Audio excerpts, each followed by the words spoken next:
ले पनिया।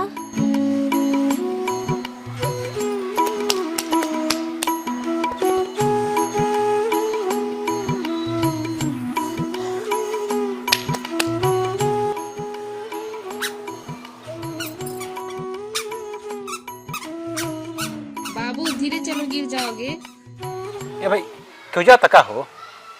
अब रास्ता है तो केहू न केहू जेबे करी। रउआ का फेर में पड़ल बनी, चुपचाप पानी पी। अरे भाई ये तना काहे खिसिया गेलू हो? हमें को बातें ना पूछनी हो। पूछनी है तो सुन ली, सविता आइल बिया।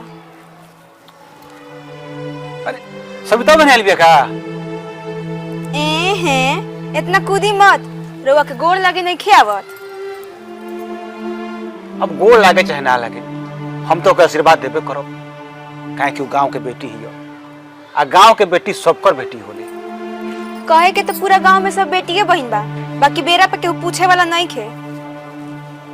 अब केहू के पूछाला चाहे ना पूछाला से रिश्ता थोड़े खत्म हो जी पागल। पानी में लाठी मारला से कहीं पानी का दू भाग होला? रउआ जी ही सतयुग में, बाकी अब कलयुग आ गइल बा। याद बा कि ना, यही सविता के बियाह खातिर धौरत धौरत डाउट चप्पल खिया गए रहला। एकर बाबूजी के जबे फोन आ जावे, रउआ एक ही गोड़ पर धौरे लागी। अरे तो कौन गलती काम करनी हो? हैं? टोला पड़ोसा में कौन लड़की और कुमार बैठल रही तो ये बहुत इज्जत के बात बका। अच्छा तो इज्जत के ध्यान देवे के ठेका हमनिए के बका। बियाह होते ओकर माई भर टोला घूम घूम के कहे लागल कि दर देत कोनो कसर ना छोड़लसिया बियाह काटे में। उ त हमर लड़की के किस्मत तेज रहल कि केहू के चोच ना डूबे देलसिया। हमनी के बुझात नहीं के का कि उ केकरा के कहतिया। अरे जाए दो, देखो थैली में जोहर लेके ना जिंदगी ना जियल जा सकेला। अगर एक आदमी के बुद्धि भ्रष्ट हो गइल बा तो ओकरा संग संग हमने को अपन कलेवे के। देखो झगड़ा ओकरा माई बाप से ना बा, अब में वो बेचारी के का दोष बाटे? अरे वाह, काहे दोस्त नहीं खे?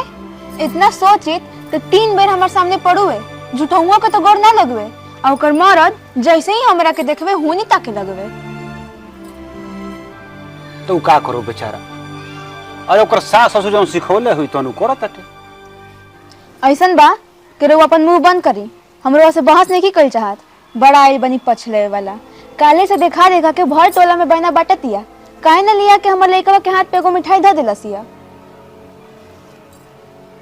ओकरो बोले काहे ना हो? अब तो साल भर के भइल होई, चलता कि ना अभी? चलत नहीं खे, धौरता। अब पूरा टोला में घूमता, बाकी रउआ दुआर पर झाकहू ना आइल ह। सुनो ना, ओकर लइका वाला की ना तन दया के दुकानिया पर से कीन के आ दूगो चॉकलेट दे दियो करा के। काहे के दे दी?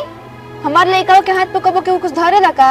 हम ही बड़का नगर सेठ भइल बनी कि सब करे के बाटत चली। अरे वो भगना लगी हो, दे दी हो।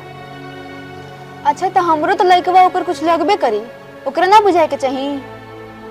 देखो अगर ओकरे ऐसा हमने को सोचा लगे के तो हमनी में ओकरा में अंतरे का रह जाई। वैसे हूँ बेटी बहिन आ भगिना भगिनी केहू एक आदमी का ना होला, पूरा गांव के होला। पुराने लोग कहबो करेला कि भगिना भगिनी के दान करे के चाहिए। ऐसे लौकी न तो दूगो टाफी होके दे दियो तू खरीद के। ठीक बा, रोवा कहते हैं तो हम दे दे। बाकी सविताओं के माई जान जाए कि ना तो ये कहू गति बाकी ना छोड़ी, यो सोच ले। अरे बे मैं सोचे के का बा, केहू के कहाला सुनला से हमने के अपन धर्म ना छोड़ देवे के। एक काम कर, दे तनी पैसा तू ओकरा के दे दियो। अरे रहे दे, हमरा लगे पैसा बा, हम किन के दे दे। लोटवा दे।